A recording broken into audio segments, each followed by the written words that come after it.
Hi everybody and welcome back to the channel. I'm Nicole and this is Dusty Book Sniffers, and today we're here for day 13 of our book advent calendar opening. So let's grab a book off the pile and see what we got today.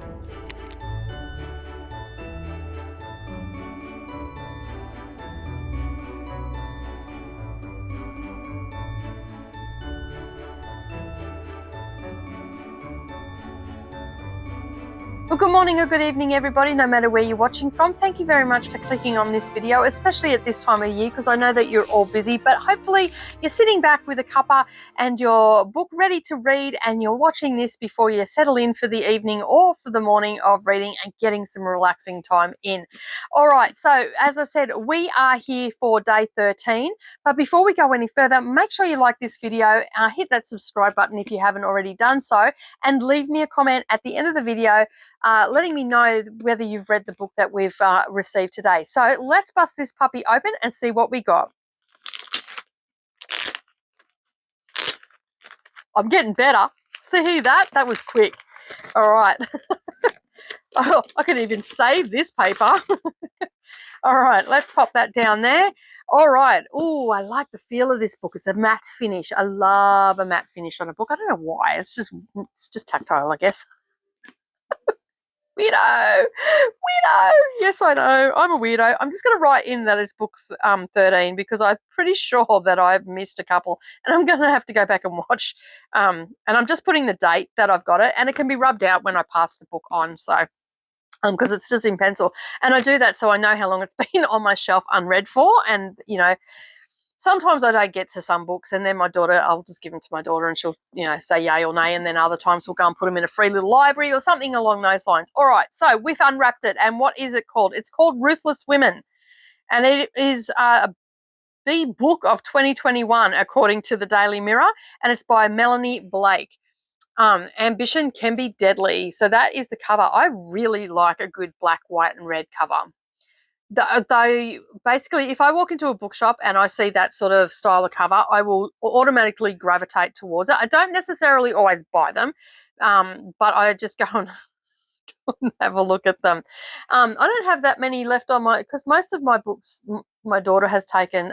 Most of these ones here are unread or a series that I'm through, so that I consider it still an to be read.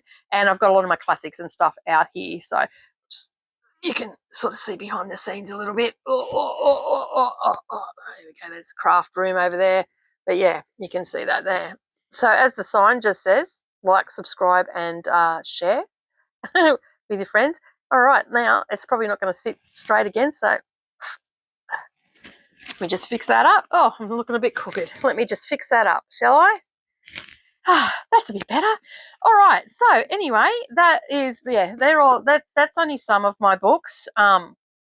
Yeah, I have another bookshelf behind that door just there, and then I've got 4 in my lounge room as well, and then my daughter's got a ton of books, and I've got books in my room as well.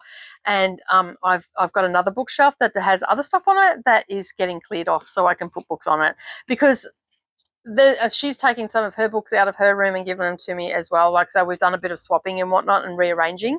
So yeah, but anyway, I digress. Back to the book. So this one is it also has on the spine, you don't often see that sort of stuff on the spines. Utterly addictive. Okay. All right. Let's find out a little bit more about Ruthless Women and Melanie Blake.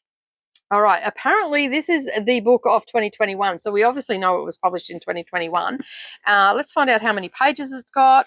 It has 455 pages, and that's including a note from the author. There's 3 pages for that.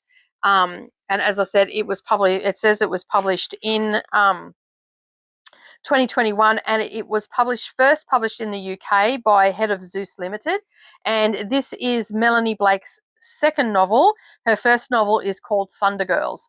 So might be one, if this is any good, it might be one to go on and suss out. All right, so it's saying here we've got a list of characters. So there's quite a lengthy list of characters, and it seems to be broken up into parts as well, and the writing is a decent size. And see how this is not as bright as the other one that I showed the other day, so I like the pages to be dull, so it makes it a bit more kinder on the eyes. I'm not sure how many parts there are. It doesn't really tell me at the top of the pages. It's just got the name. I like books when they're broken up into parts, that in that part it has at the top of the page what part it is of the book. It just makes it nice and easy for when I am reading along and I know where I'm at. So, and then we've got like the end, which is not too thick. So it's broken up into parts. So this one might be able to be, I might be able to read it over a month, take it a bit slow and just read 1 or 2 parts or 1 part a week and see how I go. I still haven't found part 3 or part 2 yet. All right, so there's not a great deal. I was just looking, there doesn't seem to be, oh, here we go, here it is.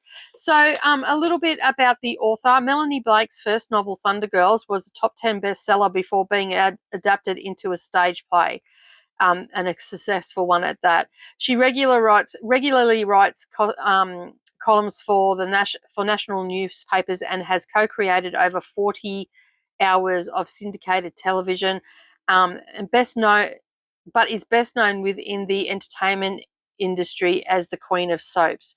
Her London-based talent agency represents more award-winning actresses from the UK dramas than any other, and her current client list includes stars from Coronation Street, EastEnders, Emmerdale, and Hollyoaks, and as well as the legendary US drama Dynasty. A true insider, Melanie has seen everything that goes on behind the velvet rope of show business, and now through her writing is sharing those secrets. Interesting. This sounds like a little bit of a trashy novel, a little bit soapy on that. And like, I haven't heard of Emmerdale or Hollyoaks, but I've definitely heard of Dynasty. Binged watched the new Dynasty quite a bit.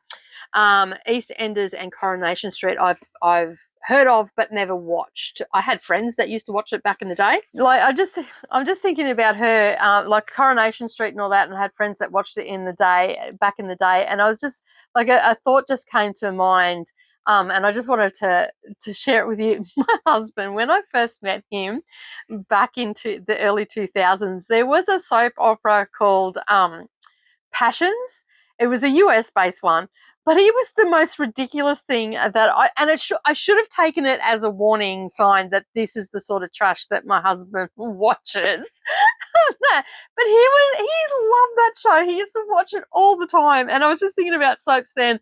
And like, I had friends that used to like watch Days of Our Lives and all sorts of stuff. Young and the Restless was another one. I didn't mind Young and the Restless. And I think the only reason I like that is because I used to get home from work around that time and it was on and I'd just sit down and veg out. I didn't really get into it. It was on. But yeah, anyway. So it'll be interesting to see, like, considering she's had so much to do with soaps and stuff, well, what it's actually like. Yeah, and just thinking about Brendan watching Passions, what a goofball. Anyway, we'll have a look what the book's about. So on the back, in nice bold red writing, it says, "Hell hath no fury like a ruthless woman scorned." All right, that's off to a good start. Broadcast to millions from its picturesque location off the coast of Jersey, Falcon Bay was one of the world's most popular soap operas. But with the ratings at an all-time low, a new network of owners, the malevolent Madeline Kane, arrives on the private island determined to do whatever it takes to get the show back to the #1 slot. Director Farah, leading lady Catherine, and the producer Amanda are the driven, ambitious women who've been trying to hold the production together. But as Madeline's pressure to revive the shows intensifies, they are plunged into the true battle of the sexes, where the women will do anything to stay in their jobs that they love. Can they team up in order to bring down their rivals, or will jealousy, betrayal, revenge rip their friendship apart? As the story reaches its shocking climax, one thing is for certain: only the most ruthless woman will survive. Oh, sounds like a bit like a stab you in the back one. Oh, that sounds good. Actually, sounds a little trashy. I think it's a little trashy, this novel. I'm looking forward to reading it. I don't mind a good trashy novel. I mean, if I think about it, most of the books that I read in my 20s, probably up to my 30s, were pretty trashy novels. They were a lot of romance and all that sort of stuff. And yeah, just a little bit, yeah, just trashy, just a good fun time read. A Clayton's book, and a lot of people probably won't get this reference, but a Clayton's was there used to be an advert called a drink when you Clayton's is a drink when you're not having a drink. So a Clayton's book to me is a book when you're reading a book when you're not really reading a book because they're trashy. So yeah, that's anyway. All right, so that is Ruthless Women. I'm looking forward to reading this one. This one actually sounds pretty good. This sounds like a fun time. All right, so I hope that you're getting some pages turned today. And as always, I will see you in the next video. Bye for now.